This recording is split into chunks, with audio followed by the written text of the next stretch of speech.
Nah, karena peraturan pemerintah itulah terus munculnya adanya juklak dan juknis sampai pemerintah terendah, yaitu di kantor desa atau kelurahan, sehingga semua masyarakat itu langsung tertulis di kolom agamanya itu Islam. Bahkan banyak orang yang memeluk agama itu di bawah tekanan setelah tahun 65 itu. Bahkan sampai detik ini masih ada saksi hidup yang masih bisa kita tanya. Mereka dipaksa untuk melakukan ibadah. Ya. Kalau tidak dicap PKI, otomatis mati.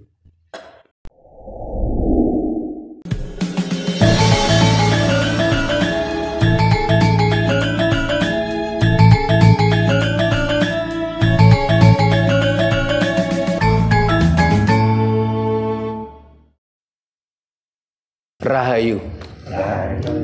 Para pemirsa Rakat Prasojo TV channel yang kami hormati, selamat berjumpa kembali dalam kegiatan Yayasan Rakat Prasojo, Lembaga Pengkajian, Pelestarian dan Pengembangan Budaya Nusantara. Nah, para pemirsa, ketika kita bicara kehidupan sehari-hari, ya, tentunya dalam suatu bangsa itu ada aturan-aturan tersendiri, ada pandangan-pandangan hidup tersendiri. Itulah sebabnya di dalam ajaran Jawa itu ada falsafah hidupnya. Itulah pandangan hidup masyarakat Jawa yang ditinggalkan oleh leluhur kita. Supaya dalam kita mengarungi kehidupan itu terasa lebih nyaman, lebih baik, lebih beradab atau lebih bermoral, ya, lebih berkemanusiaan. Nah, pandangan-pandangan hidup tadi tumbuh subur, berkembang, beriringan seiring dengan perjalanan peradaban suatu bangsa. Bicara falsafah hidup, bicara tentang termasuk budaya spiritual, ya, leluhur kita sudah memiliki mulai ribuan tahun silam.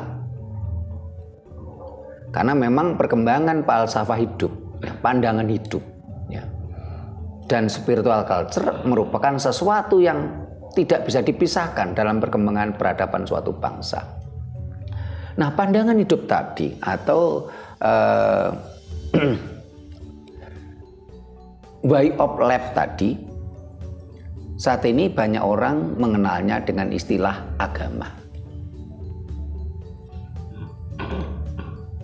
Nah, kenapa ajaran-ajaran leluhur Nusantara saat ini kalah dengan ajaran Dayo? Bahkan saat ini secara administrasi, agama Islam bisa dikatakan mayoritas, kurang lebih sekitar 80%.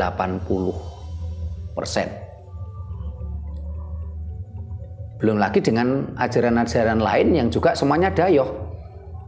Kristen, Katolik, Hindu, Buddha, semua ajaran Dayo.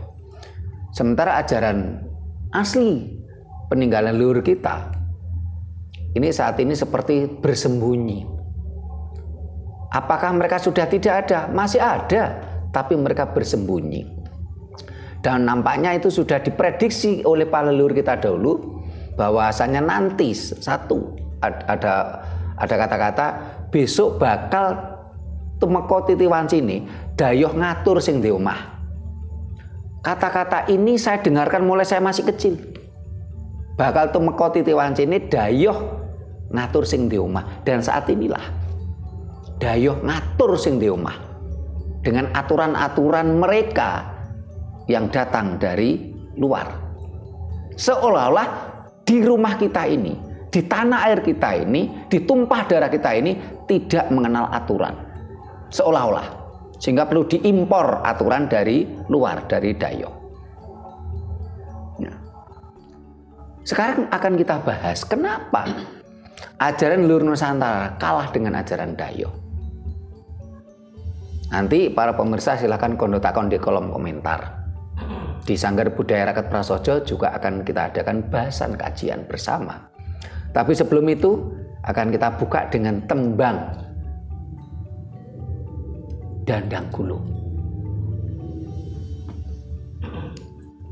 Tembang mocopat Pupuh Dandang Gulo, tema Sabdo Palonagi Janji podo 9, podo 10 lan podo 11. Monggo Mas Anton. Rahayu.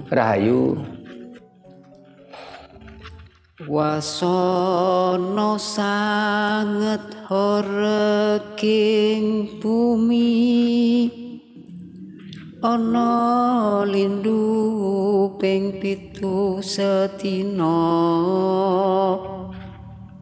karya ngrusak jalmane, donela sitinipun. Prakasaan samya angeksi, anyarat sagung jalma, samya pating guru, kathah ingkang nandhang raga. Rahayu, lanjut podo 10 dan 11 dan Bu Nani. Rahayu. Lala mangkya karya tetenger niki ingkang prapta aning nusa Jawa.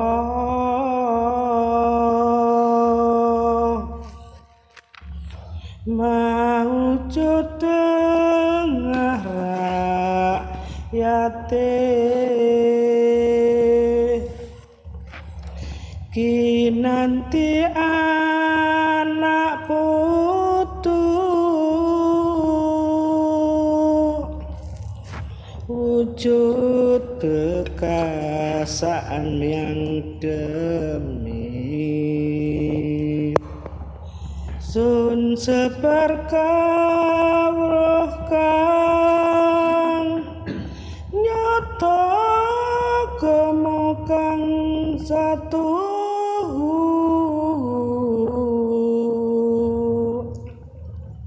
meruhna marang marifat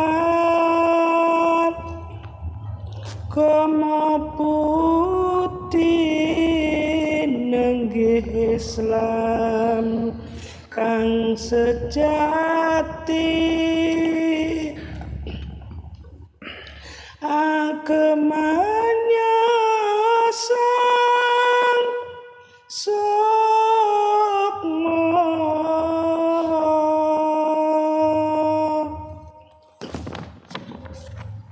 pepestining nusa tekan janji,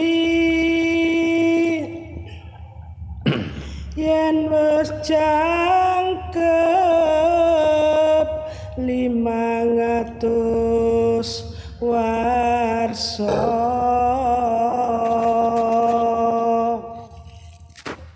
kepitung jaman Islami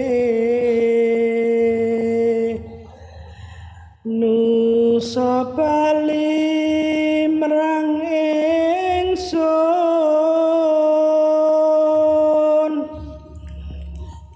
Jawi budi madhep nyawiji, sapa kang ngemohono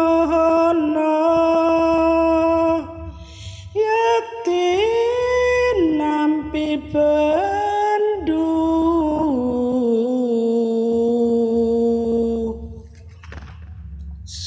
Sun hayakan pituning wang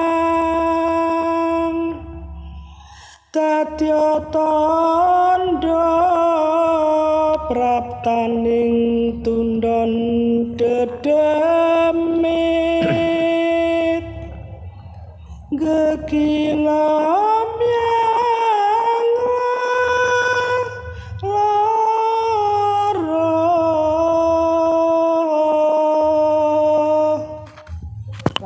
Rahayu. Terima kasih Bu Nani, Mas Anton yang membawakan tembang Pupuh Dandang Gulo. Sabdo Palonage Janji Podo Songo 10 lan 11. Nah, para pemirsa, kita kembali ke bahasan kita. Kenapa ajaran Nusantara, ajaran leluhur Nusantara kalah dengan ajaran Dayo? Nah, kita flashback sebentar ke belakang ya. Dulu bangsa ini menguasai sepertiga dunia. Bahkan ada, kalau nggak salah itu dari Prof. Muhammad Yamin dalam bukunya itu menguasai 2/3 dunia katanya.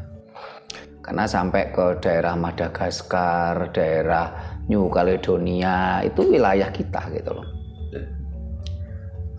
Raja Majapahit pada waktu itu memiliki istri itu ada Dara Petak. Dara itu gadis ya, perempuan.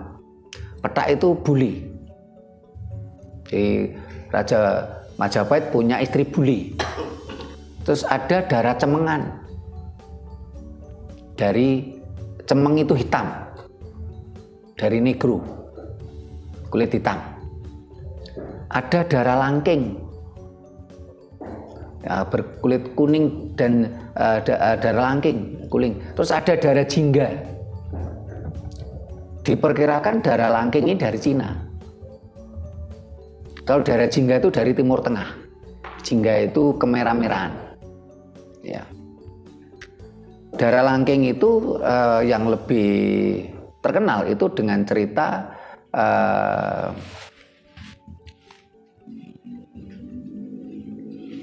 ini di video kita pernah kita sebut ini yang dari Cina itu ada Dara Petak, Dara Cemengan, Dara Langking, Dara Jingga. Ya. Selain dari putri-putri Raja Kertanegara. Ya. Ketika bangsa kita menguasai dunia pada waktu itu, keyakinan masyarakat kita waktu itu adalah Gomo Budi Siwa Buddha.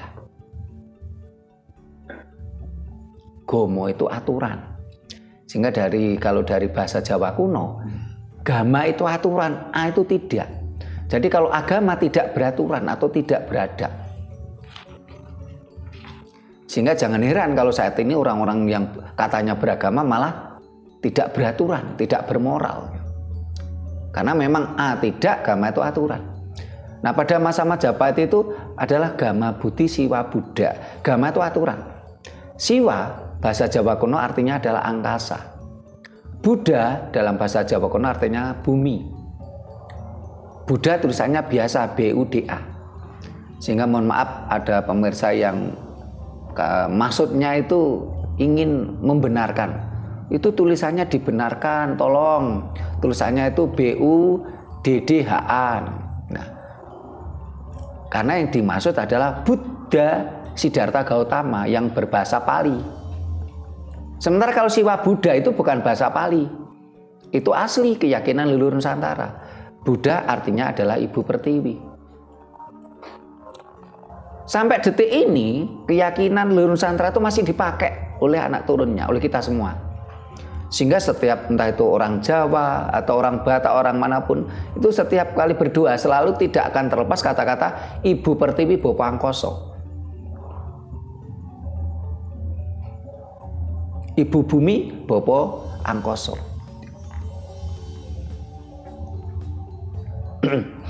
Atau Ibu Bumi Bopo Kuwoso. Apakah ada yang salah? Tidak. Karena Ibu Bumi Bopo Kuwoso boleh, Ibu Pertiwi Bopo Angkoso boleh. Ada konteks yang berbeda. Karena ketika tumuruning wiji, itu yang punya kuasa itu memang bapak. Bapak kalau tidak berkehendak, orang dikarep, orang ngadeg, ya nggak bisa gitu loh. Sehingga dikatakan ibu bumi bapa kuwasa. Kalau Bapak tuh tidak ada kehendak, tidak kuasa, orang ngadeg ya nggak bisa nurun ke wiji. Dipaksa kaya ngapa ya ora iso gitu loh. Nah, ini adalah keyakinan leluhur kita gitu. Kepercayaan leluhur kita, keyakinan leluhur Nusantara adalah proses penciptaan itu berawal dari lingga yoni. Kita sayangkan saat ini banyak anak-anak muda yang tidak paham apa itu lingga yoni. Nah, pada waktu itu ada imperium lain, penguasa lain di dunia ini, yaitu Kekhalifahan Ottoman Turki. Pernah kita bahas di dalam video kita bersama salah satu teman dosen Universitas Jember. Bagaimana Kekhalifahan Ottoman Turki ini mengirimkan pasukannya ke sini itu 3 kali. Mulai dari 20.000, di situ disebut 20.000 KK. Kedua 40.000 KK sampai 60.000 KK. Selalu gagal. Ya. Karena gagal, akhirnya mereka memakai strategi lain. Mereka kirimkan intelijen, mereka kirimkan mata-mata yang pura-pura berdagang. Mata-mata tadi, intelijen tadi, ya, misionaris tadi berpura-pura dengan dagang. Dan para misionaris tadi sekarang adalah yang kita kenal Wali Songo. Itu adalah misionaris. Jadi kalau yang disebut misionaris itu tidak harus Kristen. Islam pun punya misionaris. Karena dengan misionaris tadi akhirnya kerajaan Majapahit itu melemah. Walaupun juga memang ada konflik internal. Dalam sebuah problematika sebuah pemerintahan, ya. Kalau ada intrik-intrik konflik di dalam negeri itu wajar. Tetapi konflik di dalam negeri itu tidak akan menjatuhkan bangsa ini kalau tidak ada campur tangan dari kekuatan asing. Itu catatan sejarah bahkan sampai detik ini. Sampai umpamanya jatuhnya pemerintah Soekarno. Sekarang terbuka, sekarang diketahui ada campur tangan asing, campur tangan Amerika. Termasuk kemarin kasus 98, ya. Termasuk demo akhir-akhir ini ada analisa dari Jenderal Indro Priyono, ini ada campur tangan asing juga. Bangsa ini harus waspada gitu loh. Jangan mudah dipengaruhi oleh bangsa lain. Nah, kita lanjut. Karena sesuatu itulah akhirnya, ya, misionaris itu bergerak ke sini. Berdirilah kerajaan Islam pertama, yaitu Kesultanan Demak. Mulai Kesultanan Demak, Pajang, Mataram, ya. Ini orang-orang yang beragama Islam itu cuman elit-elit saja. Masyarakat di bawah ini tidaklah tahu tentang apa itu agama Islam. Jangankan pada tahun itu, tahun 1500-an pada masa Demak, 1600-an, 1700-an pada masa Mataram, Panembahan Senopati. Bahkan pada masa kecil saya saja, tahun 70-an, tahun 80-an, umat Islam di Indonesia ini hanya elitis saja, kalangan elit. Di masyarakat tidak ada. Tradisi-tradisi Jawa masih kental, masih kuat. Ya.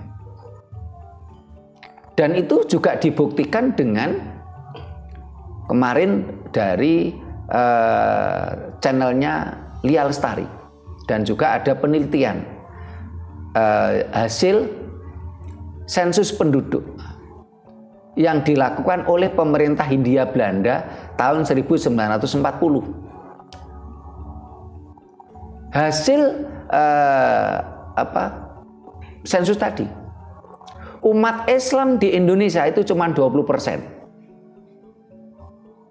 Ini resmi dikeluarkan oleh pemerintah Hindia Belanda pada tahun 1940. Umat Islam di Indonesia cuma 20% tahun 1940. Bahkan sampai 1950 itu belum ada perubahan, cuma 20%. Jadi umat Islam itu hanya elit saja, elit di pemerintahan, karena memang pemerintahan Islam. Kesultanan Demak pemerintahan Islam, Kesultanan Pajang pemerintahan Islam, Kesultanan Mataram pemerintahan Islam, ya. Terus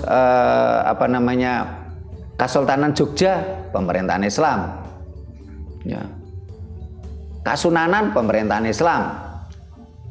Sehingga di dalam pemerintahan kerajaan Islam Mataram ini ada semacam sebuah aturan, dan saya pernah dengar dari salah satu pembesar keraton Kasunanan. Siapapun kerabat keraton yang berpindah agama non muslim ini serta-merta dikeluarkan dari keraton, dari keluarga keraton.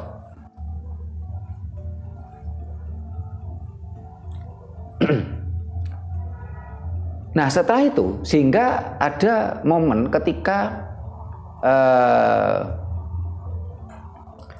Raja Kadipaten Mangkunegaran yang sekarang itu awalnya beragama Nasrani, sehingga dia harus menjadi mualaf beragama Islam, karena memang itu aturan keraton Islam. Tentunya yang jadi raja harus beragama Islam. Kalau beragama non Islam, non muslim harus keluar dari keluarga keraton. Jadi cuman elit saja.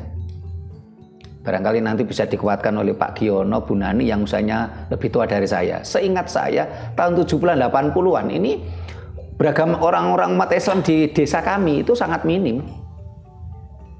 Sementara kekuatan tradisi masih kuat, padahal desa saya ini tidak begitu jauh dengan keraton Surakarta.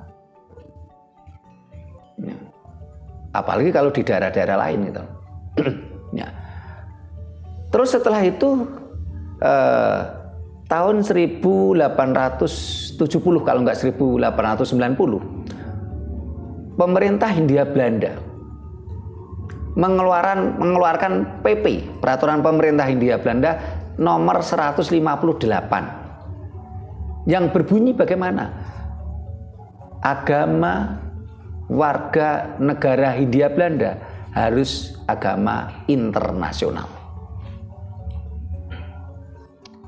Jadi pemerintah Hindia Belanda tidak ingin bangsa ini bangkit, sehingga bangsa ini untuk berjati diri dengan ajaran leluhurnya, tidak boleh, harus beragama internasional. Itu peraturan pemerintah nomor 158, peraturan pemerintah Hindia Belanda nomor 158, tahunnya kalau nggak salah 1870 kalau nggak 1890. Para pemirsa kalau ada yang menemukan data lebih spesifik, mohon kita diberi. Saya pernah baca itu di medsos soalnya. Nah, setelah itu, walaupun sudah keluar peraturan pemerintah nomor 158 tadi, pemerintah Hindia Belanda, ya, tahun 1890 ya. Nah, setelah itu tahun 1940, berarti jarak kurang lebih 50 tahun berikutnya, itu pun umat Islam di Indonesia, belum Indonesia ya, umat Islam di Hindia Belanda itu cuma 20%. Sehingga partai politik yang ada di Indonesia pun ini masih dikuasai oleh nasionalis. Partai-partai yang berbackground agama Islam itu cuma sedikit. Setelah itu, setelah peristiwa 65 yang konon ada indikasi kerjasama antara Pak Harto dengan Amerika dan dengan orang-orang Islam yang pada masa Presiden Soekarno itu dimusuhi. Jadi pada masa Presiden Soekarno itu ada kelompok Islam yang dimusuhi. Sampai Bung Karno itu mengeluarkan statement yang sampai detik ini viral. Apa itu? Oh, Islam Sontoloyo. Ini ada, ini bukan kata-kata Sutrimo, saya hanya menirukan saja. Nah, orang-orang Islam yang waktu itu dimusuhi oleh Soekarno, yang dicap dengan Islam Sontoloyo tadi, bahkan partai politik pertama kali yang dibubarkan oleh pemerintah RI itu bukan PKI, tapi Masumi, Partai Masumi. Nah, ada indikasi orang-orang Islam yang dicap Bung Karno Sontoloyo tadi ini kerjasama. Ya. Monggo nanti kalau ada pemirsa yang memiliki data lebih detail kita diberi. Ya. Karena kita kan lembaga kajian. Nah, setelah itu muncullah peraturan pemerintah tahun 66 yang berbunyi bagaimana? Semua warga negara Indonesia harus memeluk agama yang diakui oleh pemerintah. Nah, pada waktu itu agama yang diakui oleh pemerintah itu cuman Islam, ya, Kristen, Katolik, Hindu. Buddha belum diakui.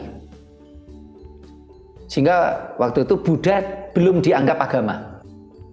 Tahun 66 itu. Hindu, agama Hindu itu pun baru muncul di Indonesia tahun 1959. Ini kita bicara sejarah, bukan bicara like and dislike pada agama tertentu. Ya.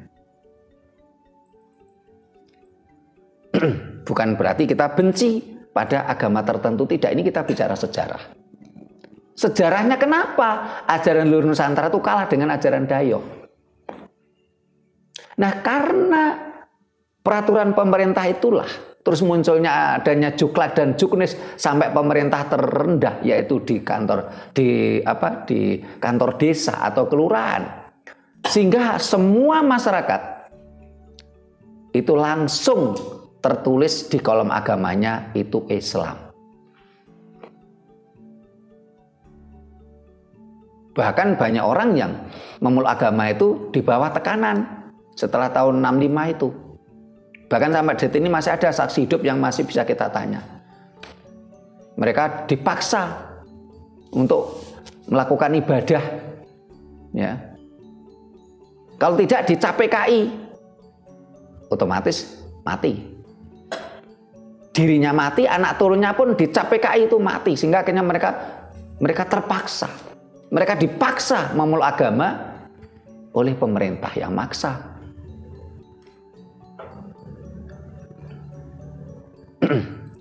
Sehingga itulah sebabnya kenapa ajaran Dayok, terutama agama Islam itu menjadi mayoritas secara administrasi. Karena adanya peraturan pemerintah nomor 1 tahun 66 tadi gitu loh. Jadi di Indonesia itu tidak ada kebebasan beragama, itu tidak ada. Omong kosong kalau bicara kebebasan beragama. Kalau memang negara itu menjamin kebebasan beragama, seharusnya bagaimana? Hapus itu peraturan pemerintah itu. Bayi lahir jangan langsung tertulis agama apapun.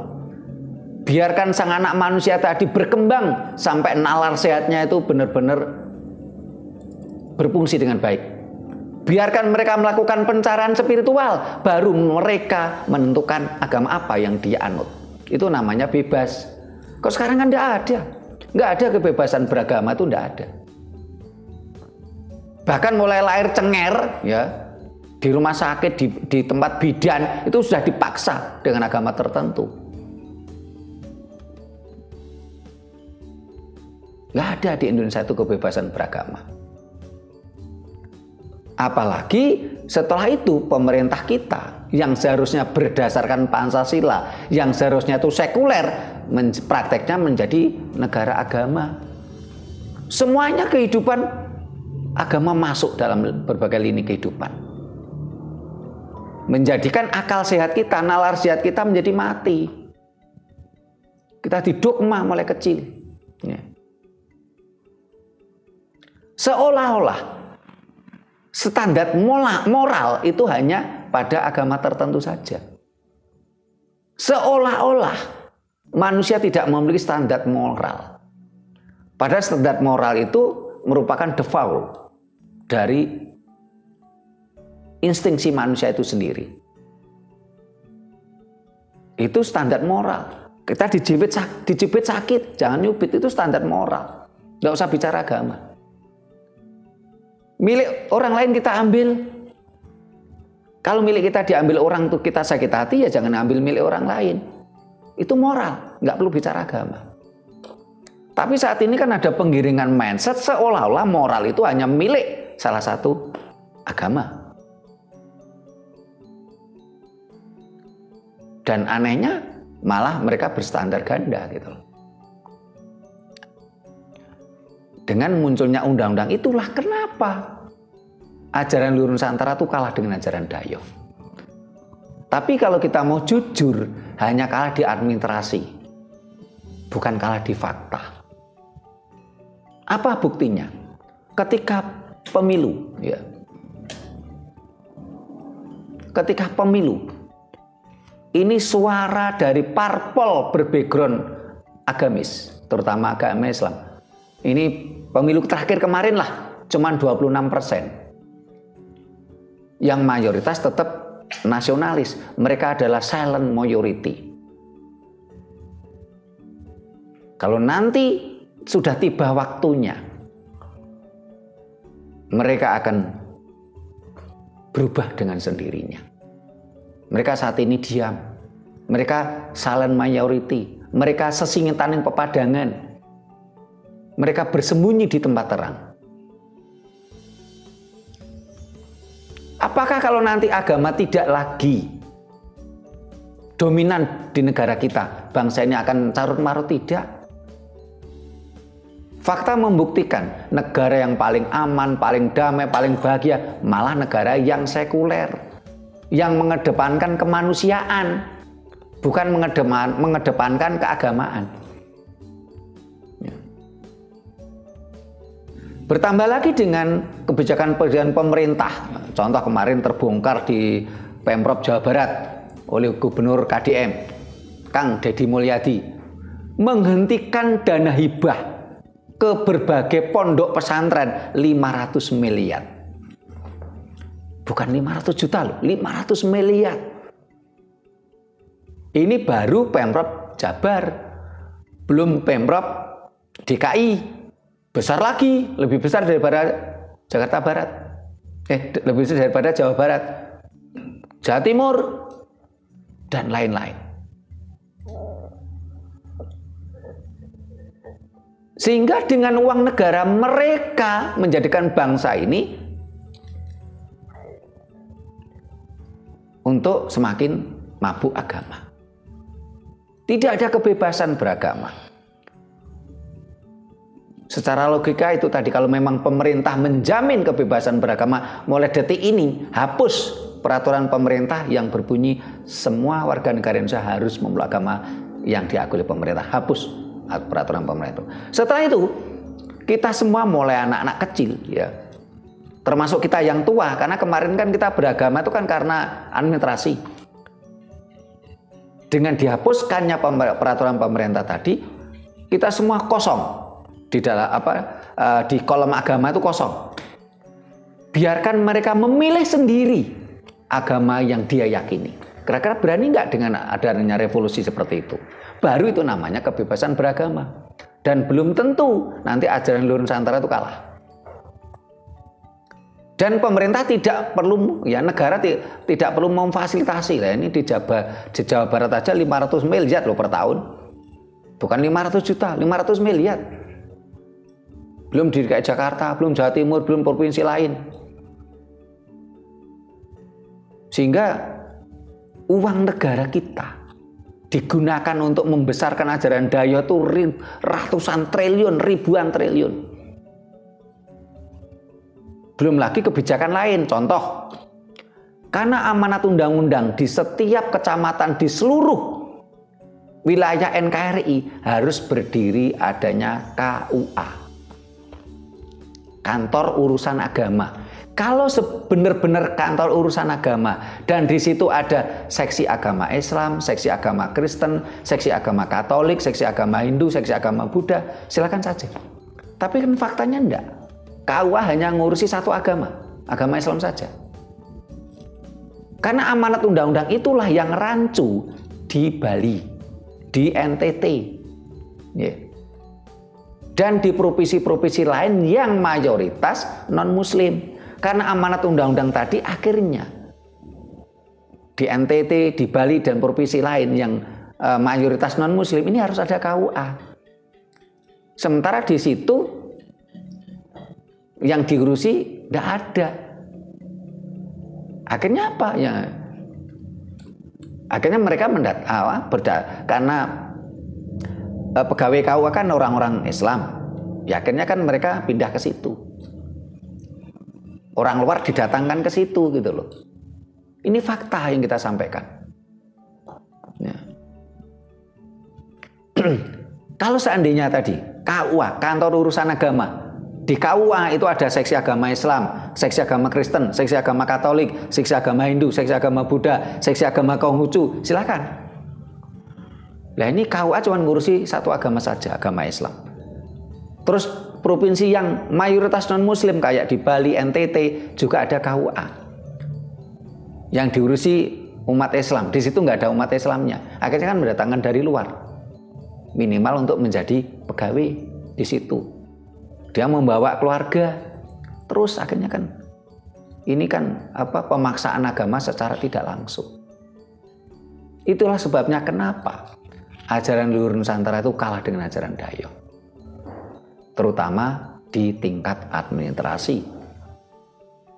Kalau di tingkat fakta kok saya nggak yakin itu. Faktanya pemilu kemarin ya parpol yang berbackground agama Islam cuman 26%, itu pun dari berbagai parpol, mulai dari PAN, PKB, PKS, PBB, apalagi bagi yang background agama Islam, P3 itu cuma 26%. Yang mayoritas tetap nasionalis. Mereka lah para silent majority. Nah ini prolog kita. Para pemirsa silahkan kondotakon di kolom komentar. Yang di Sanggar Budaya Rakyat Prasojo silahkan siapa duluan yang mengkondotakon. Ya.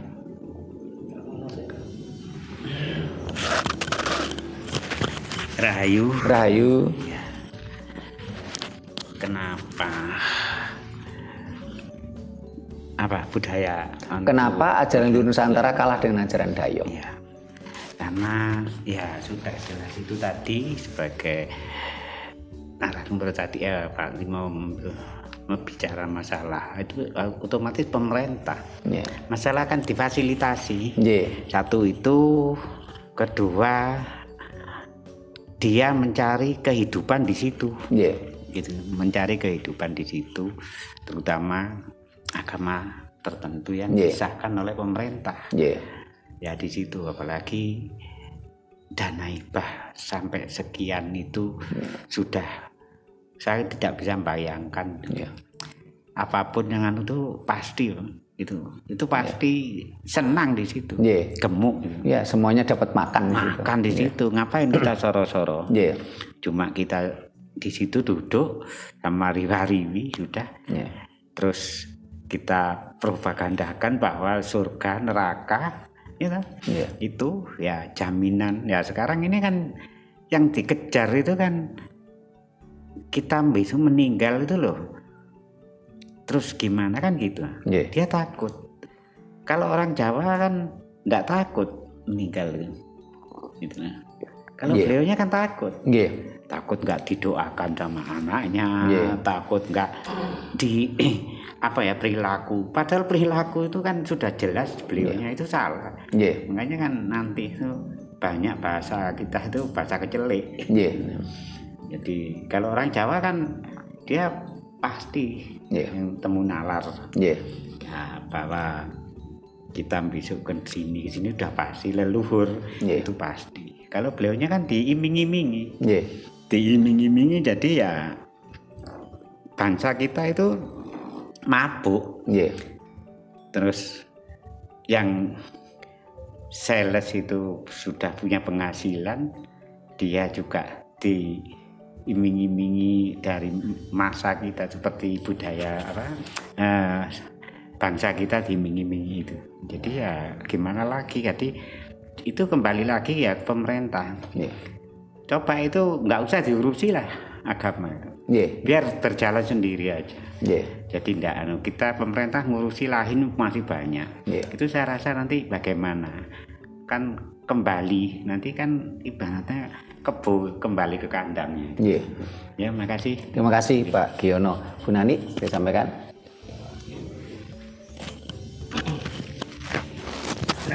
Rahayu. Menurut saya itu ya memang otomatis kalah dulu. Yeah. Terus dari awal sejak lahir kita sepertinya ada pemaksaan. Yeah. Walaupun entah itu secara administrasi itu tadi dikatakan bahwa berapa persen itu sebetulnya secara administrasi, tapi secara prakteknya itu memang banyak Mas Ian. Yeah. Saya yakin mereka yang masih memegang itu walaupun secara tidak terang-terangan itu maksudnya itu masih tetap. Yeah. Cuma karena adaptasi lingkungan, karena ketakutan atau bagaimana. Yeah. Gitu. Dan juga kalah promo. Yeah. Karena orang Jawa itu menurut saya terlalu jujur. Yeah. Apa adanya ya, pakai tinepu yang nalar itu tadi. Yeah. Tapi kalau sales yang datang itu kan seperti tadi dikatakan Pak Giono ya, ada satu kebohongan, Yeah. iming-iming, Yeah. janji-janji seperti itu. Apalagi di dalam tadi saya lantunkan mocopat sabdo palon nagejanya 500 Yeah. tahun itu. Nah, mereka kebanyakan dalam lingkaran ada di dalam 500 tahun itu. Yeah. Nah, secara otomatis karena yang tua-tua itu sudah memeluk, otomatis kita ini kan ya mengikuti akhirnya. Nah, mengikuti ini secara sadar atau tidak itu ya sekatut arus gitu. Yeah. Walaupun sebetulnya hati ini berontak. Yeah. Dan juga tadi dikatakan bahwa agama itu tidak, agama itu aturan. Jadi Yeah. itu kalau menurut saya itu kalau disebut agama itu namanya ya tidak aturan itu. Yeah. Dengan adanya agama malah tidak beraturan. Yeah. Jadi saya salut sekali dengan ajaran leluhur kita. Yeah. Jadi ada Goma Budi Siwa Buddha itu tadi. Yeah. Jadi aturan gitu yang Yeah. ada. Yeah. Hanya itu matur nuwun. Yeah. Rahayu. Yeah. Terima kasih Bu Nani. Jadi kalau kita bicara isi ya, kita di sini tidak perlu bicara isi ya, karena istilahnya kalau seandainya ya pemerintah kita ini benar-benar menjalankan Pancasila yang benar ya. Negara kita itu kan negara Pancasila, bukan negara agama. Negara kita itu negara sekuler. Tapi kenapa saat ini pemerintah itu mengkhianati Pancasila? Oknum-oknum di pemerintah gitu loh. Ya. Karena mereka lah bangsa ini kan akhirnya apa? Sebenarnya mayoritas itu masih ada, silent majority itu, tetapi mereka seperti kalah di sikon. Bukan kalah bolo, kalah sikon. Kalah di situasi dan kondisi. Kalau bolo enggak kalah. Saya barusan ngobrol ini. Saya tadi siang itu kan ke tempatnya salah satu penasihat Yayasan Rakat Prasojo. Beliaunya ini kan termasuk pengelola wisata yang cukup berhasil sampai mendapatkan hadiah dari Presiden Kalpataru 2 kali. Akhirnya beliaunya ditunjuk oleh pemerintah Jawa Timur untuk memberikan pendampingan perintisan wisata ke berbagai daerah. Nah, tadi siang cerita ke saya ketika datang ke suatu desa. Awal datang itu masyarakat tuh kayak agamis banget gitu. Nah, karena dia melakukan pendampingan kan akhirnya malam kan tahu tuh. Ternyata agamis itu cuma kedok saja di permukaan. Kalah di sikon saja. Sementara tetap yang mayoritas tuh gawe tradisi Jawa, gawe petung Jawa ya. Masuk selamatan jenang abang. Loh, jenang abang itu kan ajaran Siwa Buddha. Bahkan tetangga saya yang katanya sangat agamis ya karena memang keturunan Madura ya. Mereka pindah rumah ya, gawe jenang abang. Saya dikirimi jeneng abang, walaupun kadang-kadang mereka tuh tidak paham yang dimaksud jeneng abang. Yang dimaksud jeneng abang ya cuma jeneng abang tok. Seharusnya harus ada santannya. Jenangnya kan dari beras merah, ya. Atau beras ketan yang dikasih gula kan jadi merah. Seharusnya tuh dikasih santan. Santannya tuh kan putih. Akhirnya jenang abang putih. Dan ini adalah tes abang seko biang, tes putih seko bopo. Inilah merah putih. Kenapa bendera kita kok merah putih? Karena Ibu Pertiwi bopo angkoso. Tes abang seko biang iku Ibu Pertiwi. Tes putih seko bopo. Sehingga merah putih. Bangsa kita ini berdasarkan Pancasila. Lambangnya merah putih. Tes abang seko biang, biang itu ibu. Tes putih seko bopo. Ya. Sehingga kalau umpamanya pemerintah kita itu tidak berkhianat pada Pancasila, saya yakin kok silent majority itu tinggal ngelibak gitu loh. Ya. Dan ini menjadi suatu ketakutan dari para kaum-kaum agamis yang mendapatkan makan di situ. Yang sampai seperti dikatakan Pak Giono tadi gitu loh. Mereka tidak berani kalau ide kita itu dilaksanakan. Mereka ketakutan. Kalau mereka nggak takut, ayo kita coba. Nah, pemerintah nggak ambil bagian, nggak ngasih dana hibah, ya, nggak ngasih fasilitas. Belum tentu ajaran leluhur kita itu kalah gitu. Walaupun di dalam ajaran Daya itu kan cenderung hiperaktif. Dengan iming-iming itu kan hiperaktif. Kamu lakukan ini membela agama Tuhan akan dapat ini kan begitu tuh. Sementara ajaran Jawa itu kan tidak ada perintah, tidak ada larangan, tidak ada iming-iming, tidak ada amang-amang atau ancaman. Ya. Adanya adalah sebuah kesadaran. Ya. Nih ada lagi yang ditanyakan. Mas Anton gantian mau tanya, monggo.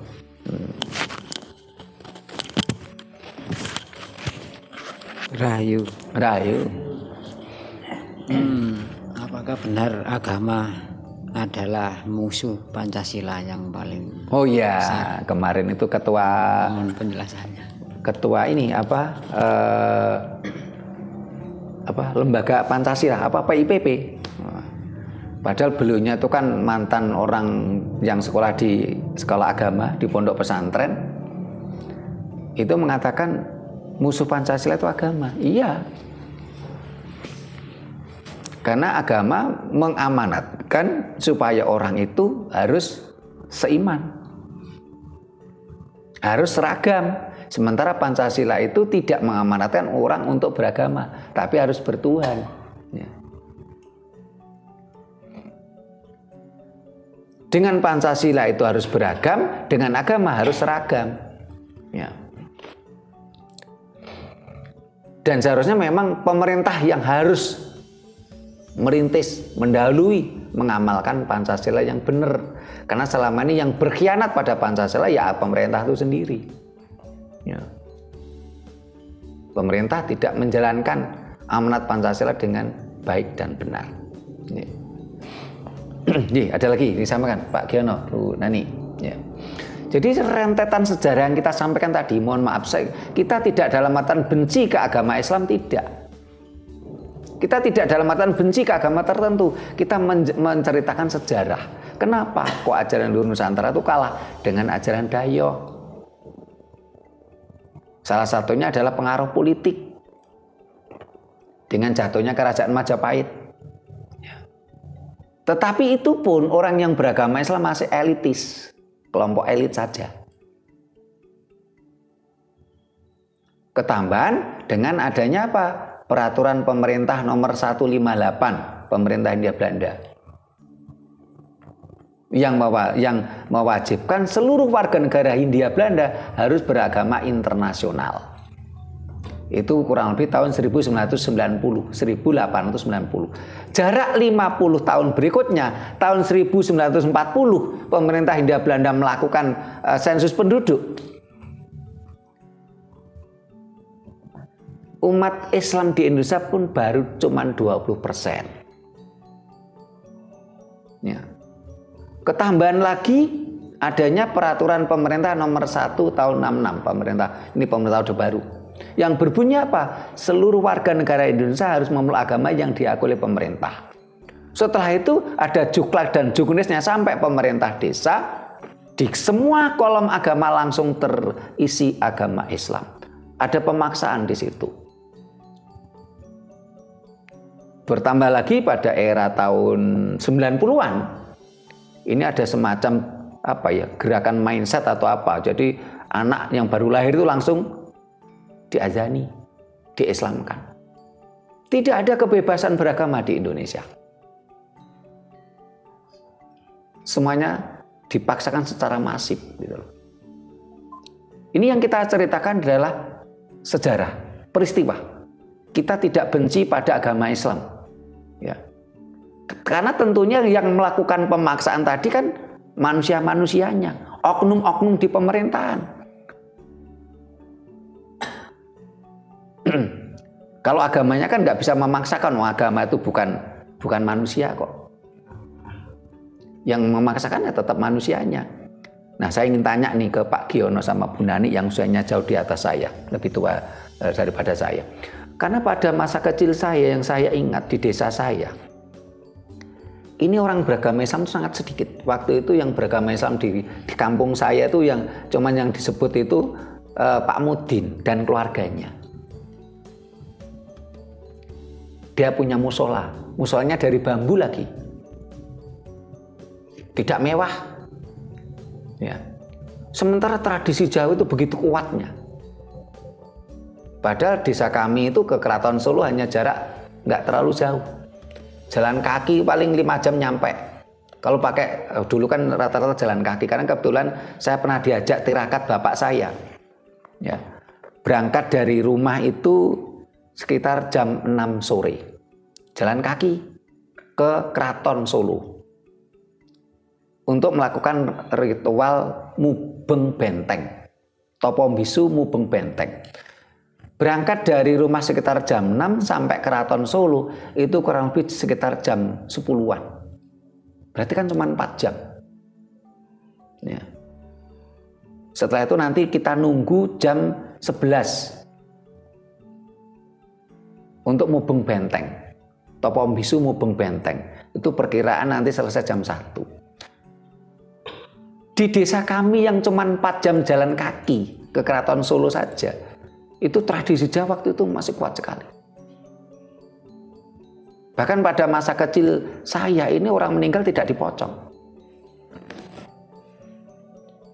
Ini tradisi di desa kami. Nah, ini saya ingin tanya ke Pak Giono ini, bagaimana masa kecilnya dulu? Apakah ya sama seperti di desa saya gitu loh?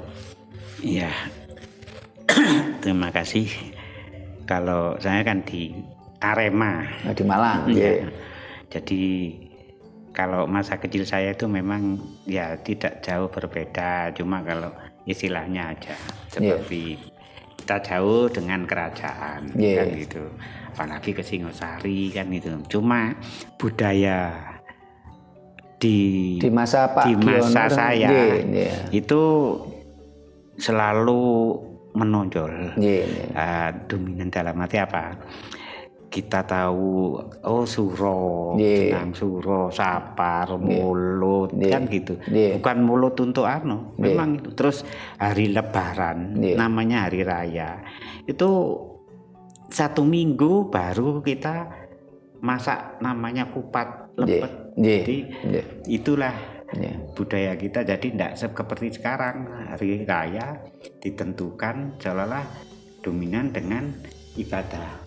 Kalau kita ndak, jadi namanya hari raya itu tuh senang anak kecil itu. Anak kecil senang.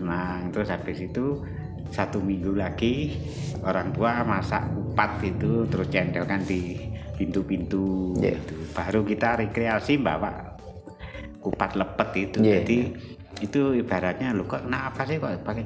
Ya jadi itu sudah menjadi tradisi kupat lepet, jadi lepat kulo kan gitu aja itu. Jadi kupat lepet itu. Jadi itu terus seperti kita jujur aja, agama tidak dipaksa. Jadi kita agama itu baru sudah kita itu menginjak dalam usia SMA. Itu barulah itu ada. Tapi dulu kan namanya musola nggak ada suro. Itu jadi pinggir kali itu. Terus satu desa, taruhlah satu kampung itu masih satu. Jadi tidak jamur seperti sekarang. Jadi kita yang dibebaskan. Yang sembahyang cuma hanya keluarganya itu saja. Kita dibebaskan. Jadi tidak ada namanya pemaksaan itu tidak ada. Terutama ya kita sendiri mengalami. Memang makanya kan saya itu akhirnya diajari sama orang tua yaitu poso kelahiran, poso weton, weton. Terus kita diajari mute, terus bahasanya itu kalau ikutan tuh cari guru ilmu, itu ada wejangan. Seperti kita ini tanpa tulis, gitu. Jadi kita senang gitu. Tidak ada ditakut-takuti surga neraka itu tidak ada. Jadi kita itu diajak interaktif dengan alam gitu loh. Jadi itu pohon itu bisa besar karena apa kan gitu.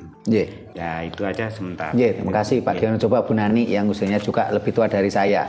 Masa kecilnya apakah seperti yang saya ceritakan tadi? Jadi tradisi Jawa itu lebih kuat daripada agama pada waktu itu. Ya ini menurut pengalaman saya sebelum tahun 71 karena 71 itu saya sudah dipindahkan ke lembaga yang lebih menurut bapak saya lebih maju. Ini pengalaman saya kecil itu dengan suara adzan itu tidak seperti sekarang. Sekarang itu kan yang saya kayak bising sekali. Di sini belum selesai sana saut-saut. Itu tidak ada. Itu paling cuma satu sudah mewakili dan langgar-langgar itu lebih banyak bermunculan sekarang daripada dulu. Itu pun para orang tua seperti bapak tidak pernah nyuruh ndang ngaji ayo ndang sinau paling. Saya mengalami itu kadang malam itu kita itu masih disibukkan oleh bermain namanya anak-anak apalagi saya anak perempuan waktu itu. Ya ada joget-joget karena padang rembulan itu loh sambil nyanyi-nyanyi terus dakon itu masih seperti itu. Jadi kayak ada kekangan untuk kamu harus sholat, kamu harus tidak ada gitu. Dan saya mengalami seperti itu kira-kira kelas 3 kalau tidak salah. Lah itu saya masih berpakaian kunciran seperti cucu saya itu tadi. Jadi pakai baju di atas dengkul itu kita itu masih lucu-lucu gitu. Ya teman-teman saya juga seperti itu. Jadi satu kekangan itu tidak ada. Apalagi juga orang tua memang tidak terlalu kalau sekarang itu mungkin namanya fanatik itu tidak. Kita itu dibebaskan.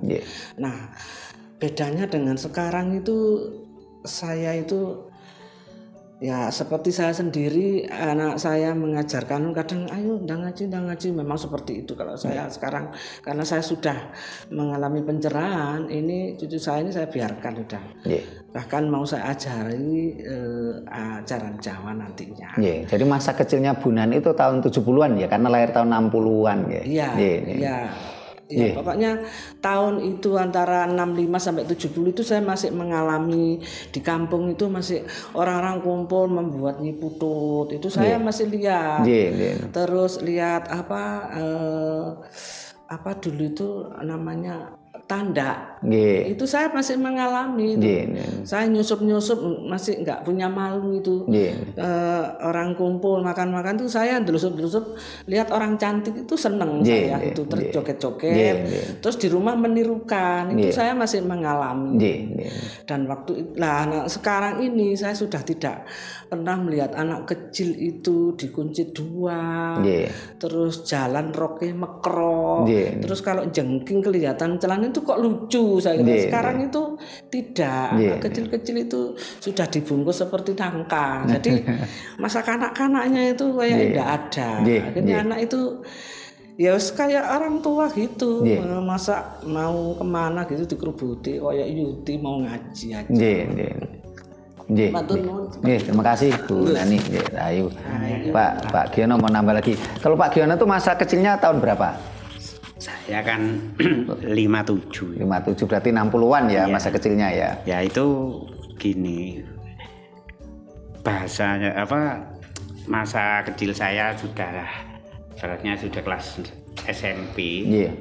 Itu kita itu kan sudah diwajibkan kalau ada kendurian itu harus ikut.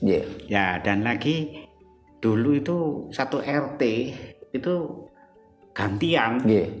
Sampai taruhlah sampai jam 10 malam. Jadi yang kaya masuk yang miskin, yang miskin masuk rumahnya orang kaya. Rumahnya orang kaya sambil gitu kita akrab dan lagi nyaman itu loh. Tidak ada namanya oh kamu bukan muhrim, kamu bukan enggak. Jadi kita nyaman. Biarpun itu enggak ada namanya lampu ini, enggak ada, masih oblek. Malah kita pulang itu malam itu bawa oncor pakai daun kates itu. Jadi budaya kita itu masih betul-betul sudah adiluhung, jadi nyaman. Nggak ada namanya orang itu sama tetangga. Biarpun keluarga saya keluarga banyak, nggak pernah namanya ke tetangga sampai tahu ojo sampai eruh tonggo nek awake dhewe kekurangan mangan. Kan gitu. Ojo sampai jaluk tonggo kan gitu. Jadi inilah kita dididik suatu kejujuran tapi kemandirian, terus ngajeni jadi diri kita. Jadi orang Jawa itu jangan sampai bahasanya ngemis gitu loh. Nggak boleh pantang gitu. Terima kasih. Terima kasih Pak Giono. Jadi yang diceritakan Pak Giono itu memang ya apalagi lebih tua dari saya. Wong saya ini kan kelahiran 70-an. Masa kecil saya kan tahun 80-an ya. Itu aja saya masih ingat dulu ketika orang meninggal dulu kan belum dipocong dulu itu. Terus tradisi saya masih kuat gitu loh. Satu kampung tuh yang sholat ya cuman yang punya langgar bisa dihitung dengan jari gitu loh, dengan langgar yang punya langgar tuh terbuat dari bambu, itu nggak bagus ya. Kalau di Jawa langgar, kalau di Melayu barangkali suro. Bukan musola dulu namanya. Nah orang-orang yang Muslim, orang Islam ini kelompok di suatu tempat namanya kauman. Kaum orang yang beriman, kauman. Nah, kauman satu kecamatan itu cuma satu kelompok. Contoh Pak Kisaji kan ada kauman. Tiap kecamatan, di Panjen ada kauman. Terus di Turen ada kauman. Di Malang ada kauman. Jadi umat Islam itu cuma mengelompok kecil-kecil gitu loh dulu itu. Nah, yang saya jadi masih penasaran sampai detik ini ya, karena saya pernah dapat info dari Pangeran Satria Wangsa, katanya yang peraturan pemerintah yang berbunyi warga negara Indonesia harus memeluk agama yang diakui pemerintah itu katanya peraturan pemerintah nomor 1 tahun 69 katanya. Terus ada info lagi peraturan pemerintah nomor 1 tahun 66. Tapi ada juga info barangkali peraturan pemerintah nomor 1 tahun 79. Sehingga ketika saya SD tahun 80-an, ini akhirnya kita semua mau tidak mau harus belajar agama Islam. Dan dari situlah maraknya guru-guru agama Islam, guru-guru honorer. Waktu itu, ya, tahun 80-an. Sebelum itu tidak ada. Menurut cerita banyak orang itu dulu tidak ada. Guru agama Islam di SD itu tidak ada dulu. Nggak ada. Baru ada 80-an. Ya, saya kelas 5 itu, Pak. Ya. Ya barangkali nanti bagi pemirsa yang mengetahui ini undang-undang yang saya maksud ini, mohon kita diberitahu. Undang-undang ataukah peraturan pemerintah. Waktu kita ngobrol kemarin, waktu kita mau ngobrol sesama teman, waktu mau menghadap ke ini Komnas HAM, ini bukan undang-undang katanya, tapi PP, peraturan pemerintah, yang bunyinya setiap warga negara Indonesia harus memeluk agama yang diakui oleh pemerintah. Coba para pemirsa yang tahu kita dibantu. Tapi walaupun saat ini kita belum tahu pasti itu peraturan pemerintah atau nomor berapa, tapi faktanya kan sudah jalan. Berjalannya itu tentunya berdasarkan suatu peraturan. Sehingga akhirnya pemerintah desa, pemerintah kelurahan itu secara tidak langsung memaksakan agama secara masif. Kita yaitu tadi mulai kecil itu udah harus beragama Islam. Ini yang menjadikan kenapa ajaran Leluhur Nusantara kalah dengan ajaran Dayo. Ada yang tambah lagi Pak Ki? Sambun. Atau Mas Anton ini Mas Anton ini kan kelahiran tahun 74 ini. Nah ini kan hampir mirip dengan saya. Masa kecilnya Mas Anton di desanya. Ya. Seingat saya, agama itu masih bukan sefanatik sekarang. Yeah.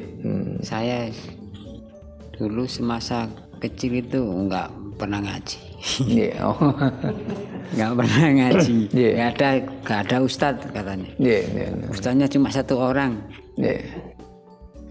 Ya banyaknya bermain aja, bermain layangan. Oh, terima kasih Mas Anton. Bicara main layangan, Bu Nani tadi kalau sore itu bermain gobak sodor. Saya jadi teringat masa kecil saya dulu ya. Ya main layangan, gobak sodor, terus jetungan, jentik, terus betor. Nah, terus kalau kalah itu kendil borot.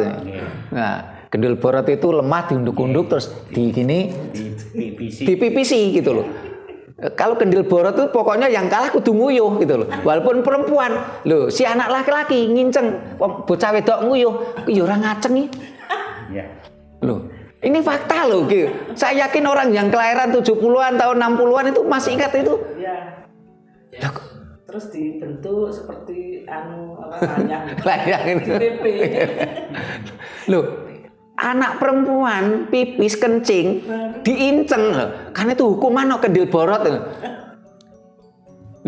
orang ngacengnya dan pelecehan seksual itu sangat minim loh pada waktu itu. Ya, main jumpritan aja. Sehingga apa semua itu tergantung mindset kita. Sama perempuan ya. Kalau di bawah pohon malam-malam, pohon pisang. Sehingga pada sehingga kita seperti bahasan kita pada video yang lain tentang payudara. Payudara itu sumber kemakmuran, sumber kehidupan. Nah, perkara ada orang yang bermindset payudara itu adalah sebuah sarana birahi, ya salahnya sendiri gitu loh. Nah, sehingga dan itu merupakan mohon maaf malah dari ajaran Dayo malah. Ya. Ada ditambah ini belum ditutup nih Bu Nani, monggo. Kalau kecil saya tadi saya katakan antara 65 sampai 70 karena kelahiran saya 60, jenengan kan di tahun 70. Itu sebelum jenengan ya berarti ya pengalaman saya ini. di sekitar saya, lingkungan saya itu sudah dipocong itu. Sudah dipocong. Atau mungkin gini, jarak penjenengan rumahnya dengan keraton itu kan dekat. Lah sumber kebudayaan itu kan berasal dari keraton. Nah mungkin di situ masih apa ya? Kan Bu Nani itu kan dekat Kauman. Nah itu masalah. Rumahnya Bu Nani dengan Kauman kan dekat, sehingga akhirnya sudah mengenal pocong. Sementara desa saya jauh dari Kauman. Sementara dari keraton bahkan sampai detik ini, entah itu Adipati Mangkunegaran, entah itu Raja Surakarta, Kasunanan, itu kalau meninggal tidak dipocong sampai detik ini. Termasuk kemarin sampai sekarang. Terus dikatakan tadi Kang Dedi itu kan memberantas atau menghentikan dana hibah. Menghentikan dana hibah untuk pesantren 500 miliar. 500 meter. 500 meter. Nah. Lah ya itu untuk apa sih uang sekian banyak itu pemerintah itu loh kok asih sementara yang lain gak dibagi gitu. Bahkan sing di omah ora dibagi. Uang sekian banyak itu dikemanakan saya.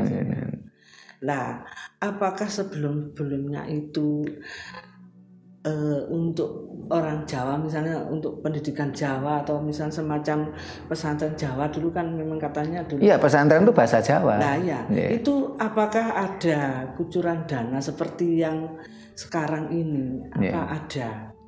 Ataukah mungkin harapan saya itu pemerintah nanti itu terketuk kalau memang ini sudah adanya kesadaran nasional. Mereka harus ada kesadaran nasional ya. Nah, siapa tahu nanti itu akan berbalik lah. Nah, kita perjuangan ini nantinya loh ada yang mendukung dan ada sarannya. Itu saya kira itu malah lebih baik. Jadi mungkin mereka akan bermunculan dengan sendirinya karena semua itu terpanjang dari sarana itu tadi. Terima kasih Bu Nani. Nah, para pemirsa yang saya hormati, demikian tadi bahasan kita. Indikator-indikator kenapa ajaran Leluhur Nusantara kalah dengan ajaran Dayo. Di sini tidak ada satupun kalimat yang memojokkan, yang menyerang, yang membenci ajaran Dayo, tidak, tetapi kita menyampaikan indikator-indikator kenapa ajaran Dayo itu lebih menang daripada ajaran Leluhur Nusantara. Kenapa ajaran Leluhur Nusantara itu kalah dengan ajaran Dayo? Yang kita sampaikan adalah indikator-indikator. Yang indikator tadi ditunjang oleh fakta di lapangan. Walaupun di sini kan kita menyebut merek ya istilahnya. Kalau di video kita yang lain kan kita nggak boleh sebut merek ya. Kita sebut merek di sini itu pun bukan dalam rangka membenci agama tertentu. Kita menyampaikan fakta di lapangan. Kita menyampaikan indikator-indikator. Ya mudah-mudahan kalau dengan kita sampaikan indikator ini, nanti para pemegang kebijakan itu sedikit terketuk lah.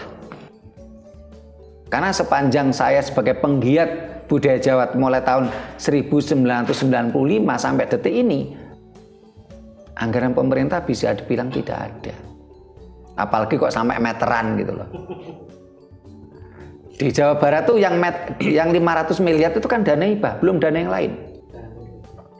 Belum dana yang lewat dari Derdagri, belum dana yang lewat dari Dinas Pendidikan, belum yang lewat dari Kemenak. Banyak anggaran negara untuk ajaran Dayo itu banyak. Sehingga jangan heran kalau ajaran Dayo lebih mendominasi secara sikon, situasi dan kondisi. Tapi alam berkata beda. Ya. Faktanya itu tadi. Setiap pemilu, parpol yang berbackground agama cuma mendapatkan 26%. Dan itu selaras dengan sensus penduduk pemerintah Hindia Belanda tahun 1940.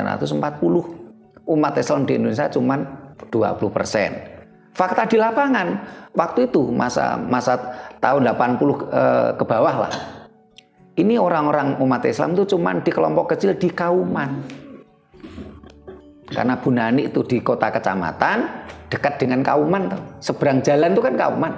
Sehingga pada masa kecil Bu Nani sudah mengenal pocong. Sementara desa saya kan jauh dari Kauman. Dekat dengan keraton. Bahkan keraton pun sampai detik ini rajanya kalau meninggal tidak dipocong. Sehingga saya masih ingat masa kecil saya itu ketika ada orang meninggal tidak dipocong waktu itu tahun 80-an. Diperlakukan. Enggak, dengan pakaian kebesaran waktu hidupnya. Tidak, ya dikubur tadi. Pakai peti. Pakai peti. Saya masih ingat itu namanya terbelo. Kalau orangnya kaya, terbelonya dari kayu jati. Kalau orangnya miskin, terbelonya dari kayu randu. Masih ingat saya itu terbelo. Ya saya mulai ingat itu mulai usia saya sekitar 6-7 tahun lah. Kalau saya lahir 73 berarti ya tahun 80-an itu saya benar-benar ingat. Orang meninggal nggak dikepocong. Tapi dipakai pakaian kebesaran sewaktu dia hidup ya. Pokoknya pakaian yang paling bagus semasa dia hidup terus diterbelo. Iya, yang disenangi gitu ya. Ya, diterbelo. Kalau orang kaya terbelonya dari kayu jati, kalau miskin terbelonya dari kayu randu. Nah, kembali saya tekankan para pemirsa yang saya hormati, kita bicara ini dengan bahasan kenapa ajaran Luhur Nusantara kalah dengan ajaran Dayo. Yang kita sampaikan adalah indikator-indikator, fakta-fakta di lapangan. Kita tidak dalam rangka membenci agama apapun, termasuk agama Islam. Mudah-mudahan bermanfaatlah kajian kita. Bila mana ada yang kurang pas, silakan direvisi. Kita diberi masukan. Bila mana ada kata-kata kami yang kurang berkenan, tata krama kami yang kurang memadai, kami mohon maaf. Terima kasih. Sampai jumpa di kegiatan kita lainnya. Rahayu.